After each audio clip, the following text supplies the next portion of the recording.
Darren Rees, and welcome to this special You've Got This series. 3 episodes to build up as we all return back to school and back to normal life after a wonderful summer holidays. In this episode, we're going to be talking about the Liverpool Wonderkid, the last-minute goalscorer, a young man who has taken the world by storm in his Premier League debut. That last-minute goalscorer from the East End is no other than Rio Ngumoha. Now, before we kick off this episode, and yes, the pun was absolutely intended, I wanted to pause for just a moment, because this is part 1 of a special 3-part series, all about something really important: going back to school. Now, listen carefully, my football-loving friends, because I mean this with every fibre of my being. You've got this. I know some of you listening right now are heading into a brand new classroom. Some of you will have a teacher you've not even met before. Some of you might even be going to a totally new school in a totally new area. For some of you, that feels really exciting, like the first whistle of a new match. For others, it feels a bit scary, like taking a penalty in front of thousands of people. But let me tell you, both of those feelings are completely normal. One of the biggest worries that kids have about starting somewhere new is, what if I get lost? And I can tell you, I had exactly the same worry when I was your age. The school looked massive. The corridors felt like they stretched on forever, and I was convinced I'd never find the right classroom in a million years. But here's the secret that no one tells you. Everyone gets muddled at first. The teachers, the head teacher, even the caretaker, who seems to know every squeaky floorboard in the building. When they were your age, they all got a little bit lost too. They didn't know their way either.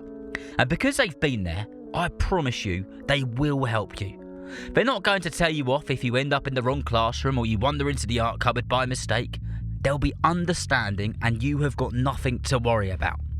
It's no different in football. Think when Trent Alexander-Arnold first arrived in Spain with Real Madrid. Not only was it a brand new place, but he didn't even speak the language. Do you think he instantly knew the quickest route to the training pitch? Nope, no chance. He had to learn. He had to ask people.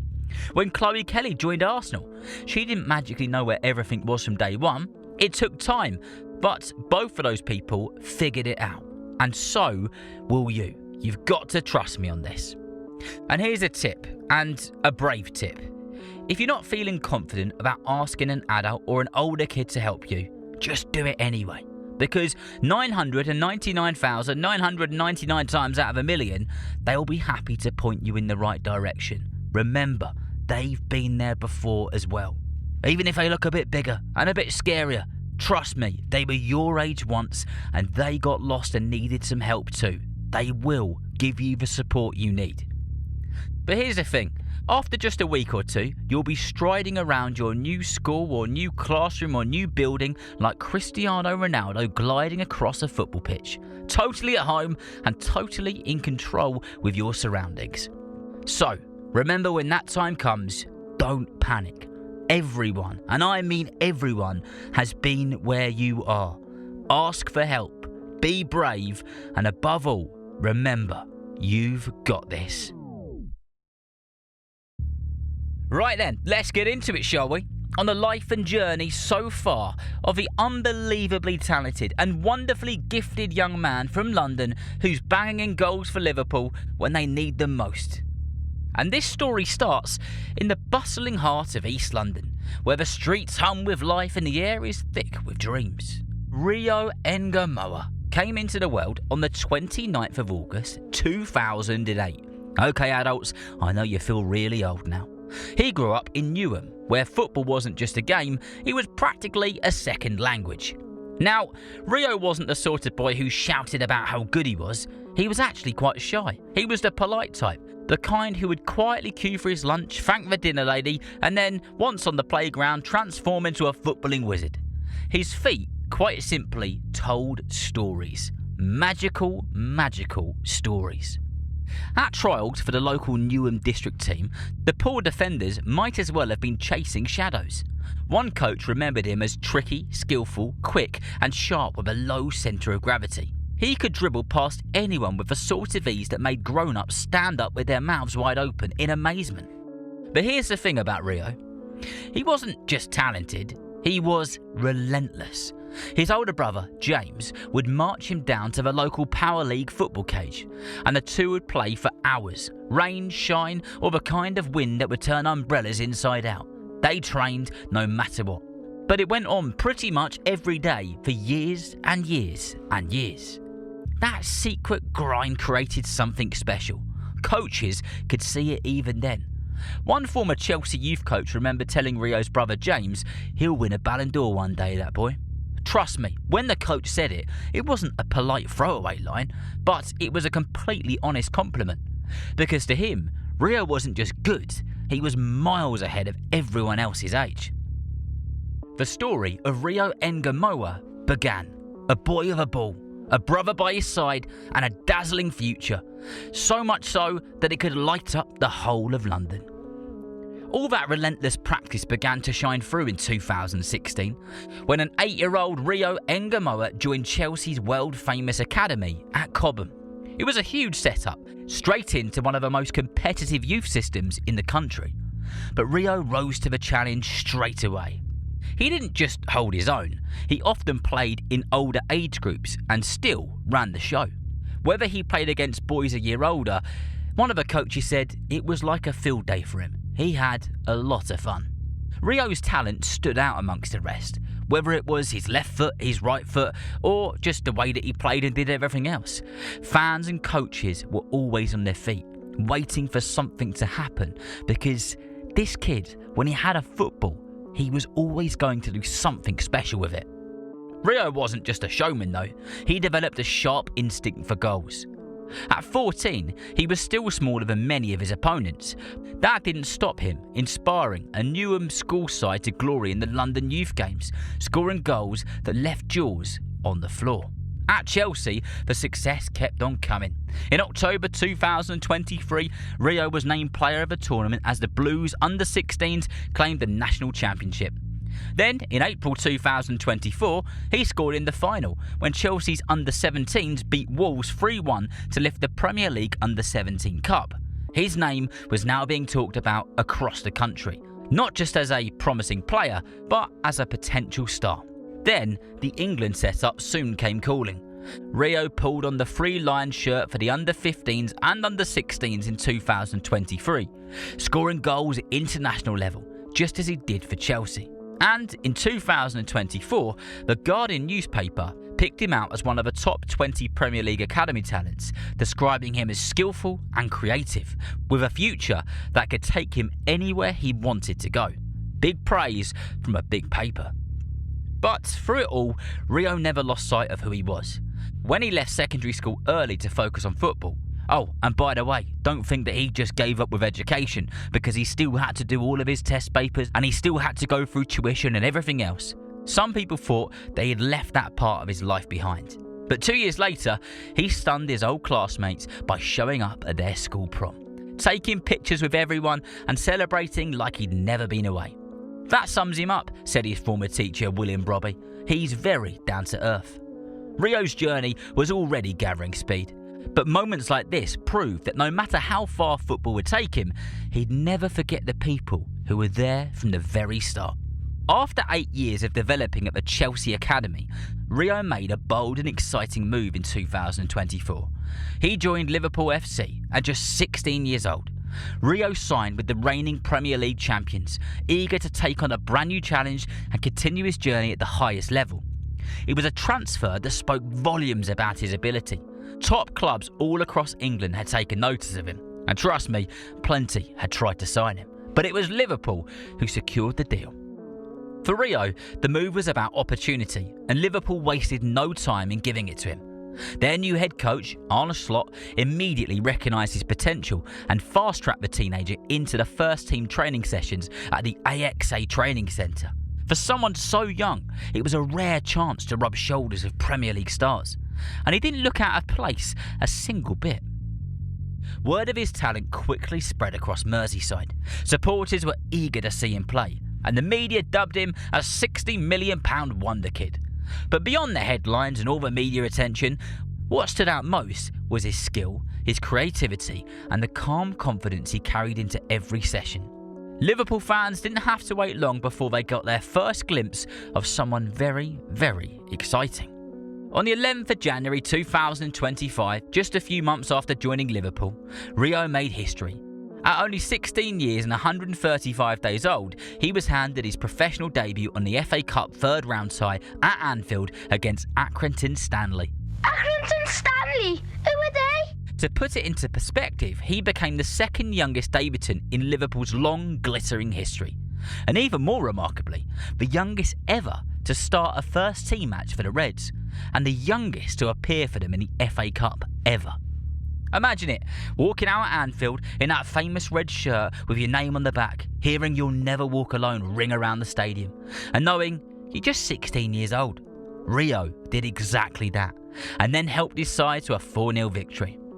When the final whistle blew, it was a proud day for him, his family, and of course, really importantly, his brother, who had done so much work with him in the past.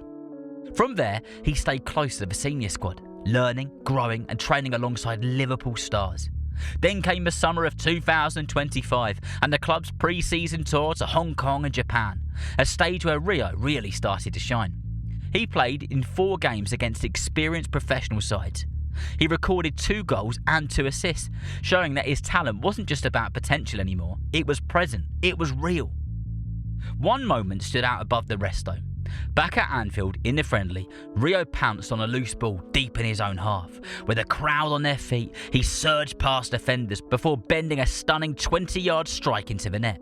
And he did it just 2 minutes into the game. The stadium erupted. Fans chanted, "Rio, Rio, Rio," for the very first time. And this is when the wider football world began to wonder if Liverpool's new Wonderkid might be ready for regular first-team football sooner than anyone had ever expected. Though still technically a youth player, unable to sign a professional contract until 17 at the end of August 2025, Rio's future was already being carefully mapped out. Head coach Arne Slot made it clear he was part of Liverpool's first-team plans, and reports said that the club were preparing his very first pro contract. For Liverpool, the message was simple. They knew they had someone very special, and for the fans, the dream was just beginning. Right, for the Patreon supporters and Apple Podcast subscribers, the story continues straight away. For those listening on the main podcast, we'll be back to finish this story off and talk about that incredible winner against Newcastle after this short break. Rio Ngumoha's true welcome to the world moment arrived on the 25th of August 2025. In a dramatic Premier League clash away at Newcastle. With the score locked at 2-2 deep into stoppage time, Liverpool turned to their 16-year-old debutant. On came Rio, and just minutes later, he produced a storybook finish. Latching onto a pass, he calmly smashed the ball past the goalkeeper to seal a 3-2 win. The away end exploded. His teammates mobbed him, and Rio himself could barely believe it. At 16 years and 361 days old, he became Liverpool's youngest ever goalscorer, breaking Ben Woodburn's record, and became the 4th youngest in Premier League history. Only James Vaughan, James Milner and Wayne Rooney had done it younger, and Rio was just a day older than Rooney when he scored his own famous first goal. The praise was instant. Virgil van Dijk called it the dream debut and added, "It all starts now. He has to keep working hard, and really importantly, he has to stay humble." Thierry Henry was working pitchside and he admired his composure and his confidence, saying that Rio looked like he'd been playing there for years. That blend of confidence and that humility showed why Liverpool had a genuine superstar on their hands. And that, my football-loving friends, is where we leave Rio's story for now. My goodness, we're going to have to do a part 2, part 3 and a part 10 on this kid. Think about it, a boy in Newham in 2008 who grew up kicking a ball around with his brother in the local cages, who worked and worked and worked until he became one of the best on the pitch, and who, at just 16, has already scored a winning goal for Liverpool in the Premier League. He's not that much older than what you are now. What makes Rio's journey so inspiring, though, is that it was built on two things that anyone can learn from: passion and persistence. He didn't stop when things got tough. He didn't let the nerves or age hold him back, and he never forgot where he came from. So as you head back to school or choose your own dreams on or off the pitch, in the classroom or anyone else, remember that hard work, believing in yourself, and never ever giving up can open doors and get you a very long way. So remember, if you know someone who loves football just as much as you do, then please tell them about the Football for Kids podcast. And whether you're playing football soon, watching it on the telly, or pitch side, I hope that you enjoy the game. See you next time.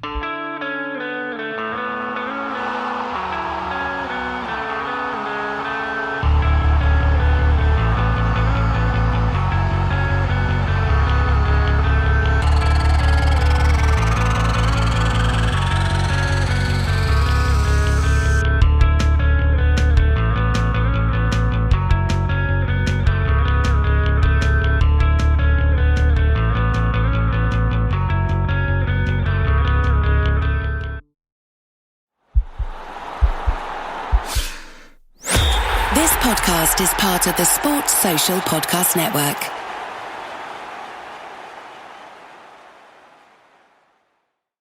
You just realized your business needed to hire someone yesterday. How can you find amazing candidates fast? Easy. Just use Indeed. Stop struggling to get your job post seen on other job sites. With Indeed sponsored jobs, your post jumps to the top of the page for your relevant candidates, so you can reach the people you want faster. According to Indeed data, sponsored jobs posted directly on Indeed have 45% more applications than non-sponsored jobs. Don't wait any longer. Speed up your hiring right now with Indeed. And listeners of this show will get a $75 sponsored job credit to get your jobs more visibility at Indeed.com/kidsandfamily. Just go to Indeed.com/kidsandfamily right now and support our show by saying you heard about Indeed on this podcast. Terms and conditions apply. Hiring? Indeed is all you need.